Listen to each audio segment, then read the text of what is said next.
Maigsoon mo ni ang katapusan yun nga hugna sa lantugi ato ning paminahon ang mga konklusyon na ini aron ato gyud nga masabtan ang katapusan nga ribatal. Brad, kadot lang Brad ha, kaya pasang tawagan si Junel Brad.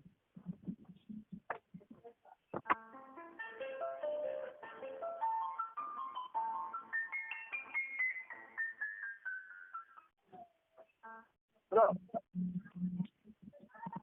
Okay, last stand na ako. O, 5 minutes bro, kay diyan ito 5 minutes lang. Sige, sobra man kayo ito siya sa 16. Sige, extra. Mga kaigalaan, mga kaigsunan, so klaro kami tayo nga ang kining akong last stand. So, ang ako ang katbang, wag yun di ay nakasabot sa iyahang proposition. Punta, kung naghatag siya proposition, iyahan ang klaro nga daan. Matod na iya lang kuno kung gitudluan. Naon sa ang hibawan ra di ini nga debate sa atong katbang kining Oxford, Oregon ra. No, nga type sa debate. So iya pang di-deny no ang iyahang proposition sa tuwa iya ra kuno kung gitudluan pero unsa ba pagtudlo kadi man din okay di man makaya. Pero nga ligaron ang maong proposition niya. Kunya sigihan gid niya balik-balik mga kaigalaan mga igsunan nga ang naa kunoy hubad ang SDA kanang Biblia nga iyang gibasa no nga gipailan niyang hubad sa SDA kung naa siya mabasa din ha nga nakasulat diha translated by Seventh-day Adventist kana angay nang tuhuan ni kana iyana sa Seventh-day Adventist pero sa tinuod mga kaigalaan walay kaugalingong hubad sa Seventh-day Adventist nga Biblia.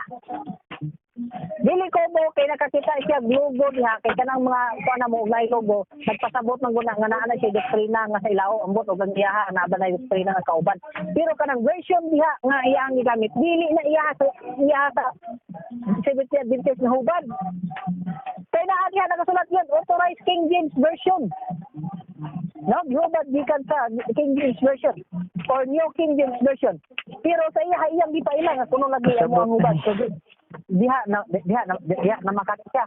Matod pa niya. Sabot ba niyo di kami ko nung mga kami ko nung kung magbasa ko ng may referensya, kutlo lang ko nung kay amigo sa among gusto. Kaya sa mo, sabi ang gibuhat. Naginaw mo na. Sa mga kinutlo ni Mrs. White, ingong pa niya nila kinahanglan ni contextualize. Kay klaro na.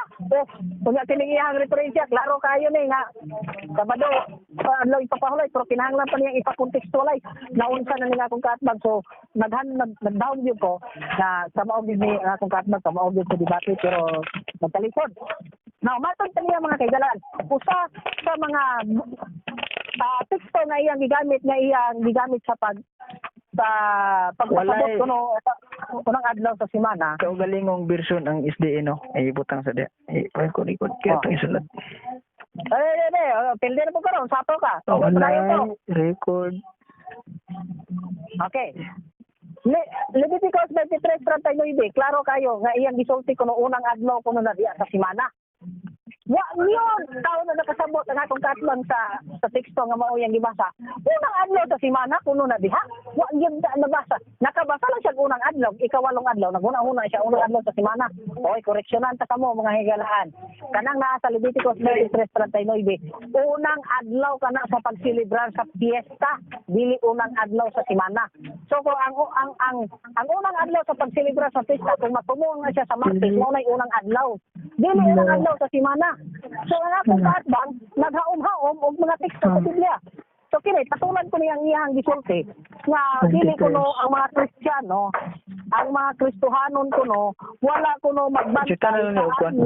Record. Ilang pakinot kay nagbasa ko.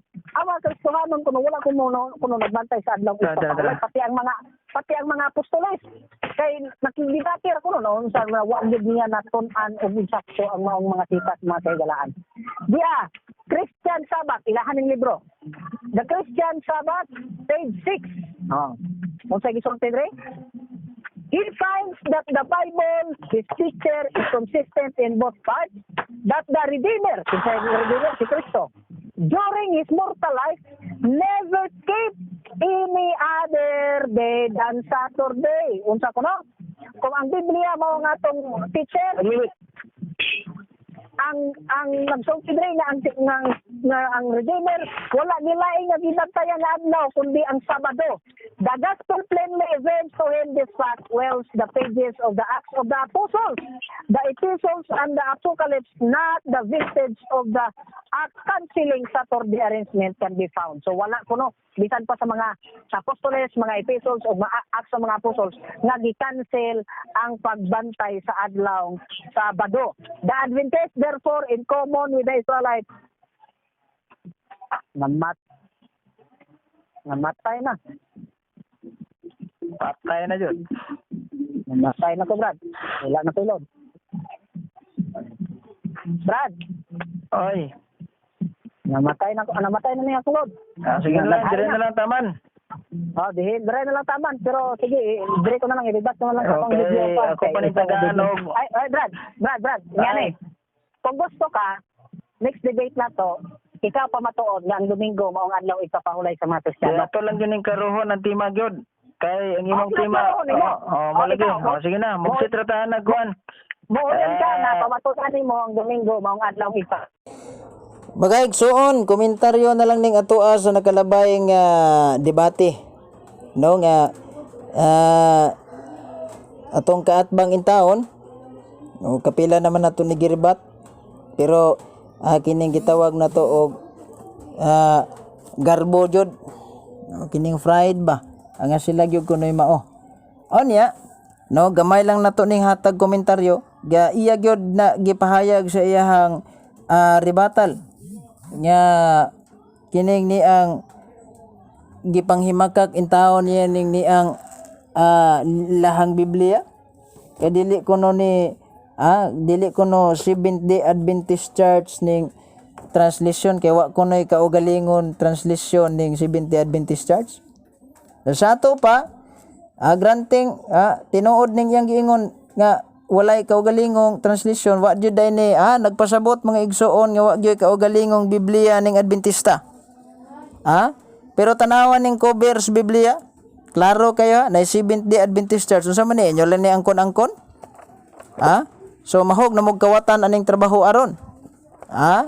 Nya angkon-angkon mo nga dili inyong kaugalingong version inyo lang gingalanan nga wa mo gani mismo authority anis pagtugot diha sa gigikanan ni ini inyo lang gingalanag inyo niya Seventh-day Adventist Church South Philippine Union Conference unsa man inyo lang ning angkon-angkon di ay kay wa may kaugalingon onya kining ni ang Levitico kapitulo 23 bersikulo 39 nga piyesta kuno nang unya wa jud kuno dili kuno adlaw unang adlaw semana. Klaro man kay na ba mabasa unang adlaw gyud semana pahulay kamo.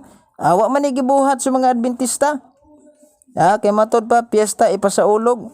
Di man wa man maghiatgot og naghisgot piyesta mga igsoon. Atong sulayag basa ning ilahang angkon-angkon nga Biblia. Angkon-angkon nga Biblia igsoon atong sulayag basa.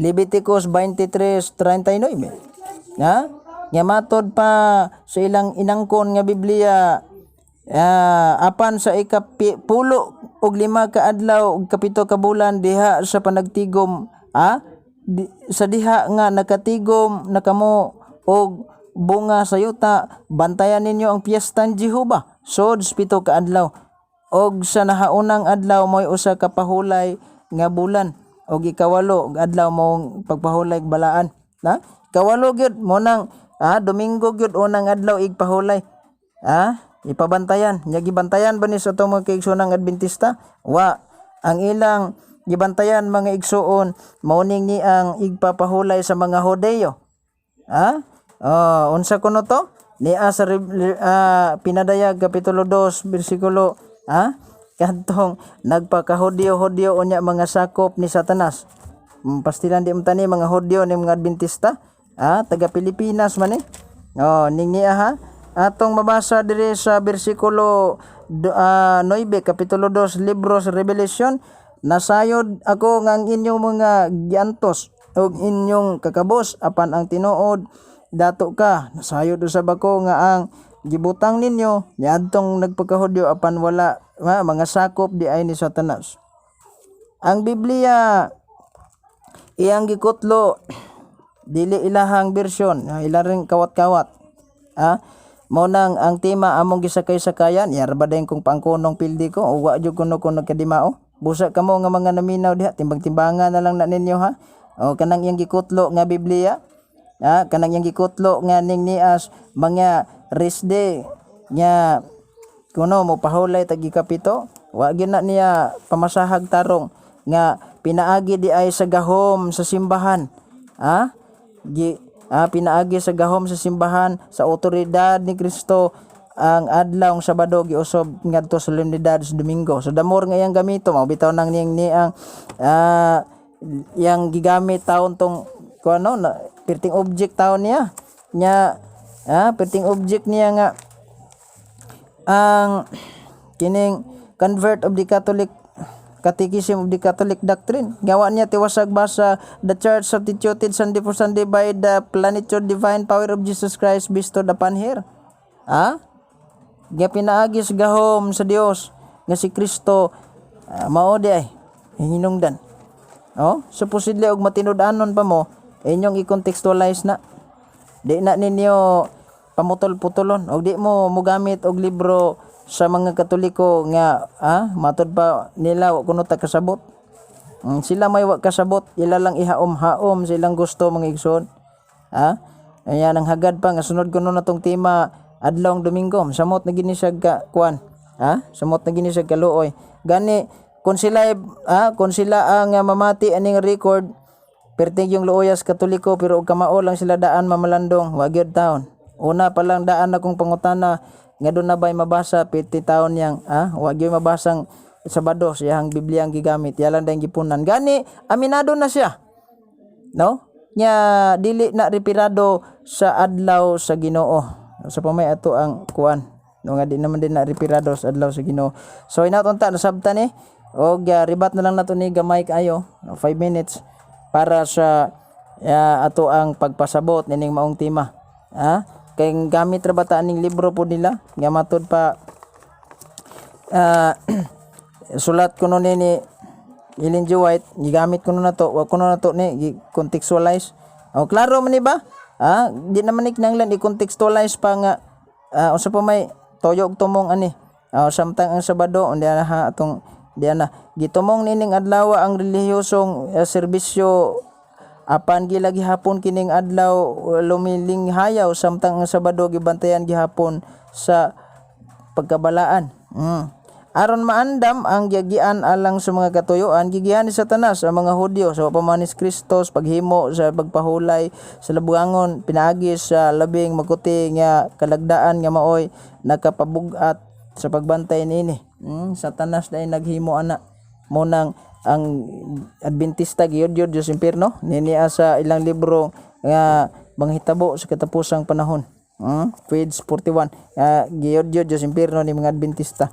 Mauna nga sa among debate medyo usahay dunay mga nagkalandrakas tungod kay siya mismo sa iyang tema wala nagkadimao og hanay makon lang siyang gitarong-tarong unya iyara ba pong gisakay-sakayan nalipay siguro to siya nga gisakay-sakayan nato nang naan yang tema kay aron jung mo pabor siya siyang gusto gani siya na mismo siya mga baba ni gawas nga dili na di ay repirado adlaw sa Ginoo ang tema onya way mabasa sa Biblia nga ang mga apostoles na mahulay sa adlaw sa Badog simba